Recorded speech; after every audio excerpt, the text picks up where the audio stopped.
Unë, si pjesë e opozitës, sidomos këtë verë, kam pas e disa vera tjera, po sidomos këtë verë nuk kam asnjë ditë pushim, por merrem në terren për të mposhtur padrejtësinë që na është bërë me votën e drejt për drejt të njerëzve të ndershëm,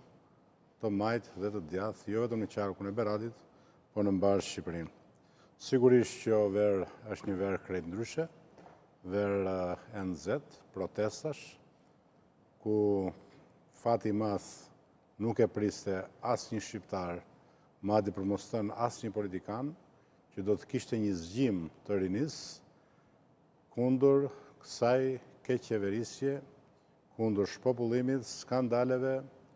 dhe dështimeve të shumta në shëndetësi, në bujqësi, në arsim, në siguri, ku banda dhe krimit ishin bërë njësh me qeverinë dhe lobingjet brenda dhe jashtë vendit, me oligark, bandit, por edhe me zyrtar europian dhe ndërkombëtar, kishin bërë të mundur që këtu në Shqipëri, na demokraci të ktheshim në autokraci dhe këtu të kishim një shpopullim dhe një talli dhe një përbuzje me votën e popullit, me pensionet e ulta dhe me një administratë të keq përdorur. Kjo ndodhi për shkak se, dhe kjo është një gjë shumë e mirë, për shkak sepse jo vetëm për shkak të ndryshimit sistemit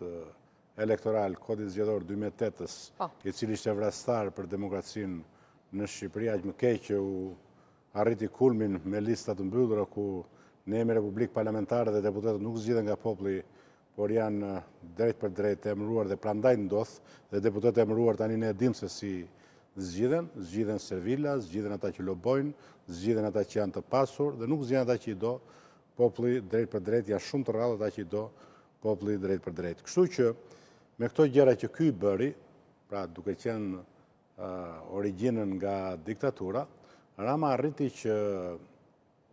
të arrinte shpopullimin masiv, të arrinte me fjalë të vinte popullin në varfëri për ta keq përdorur, për ta blerë, intimiduar,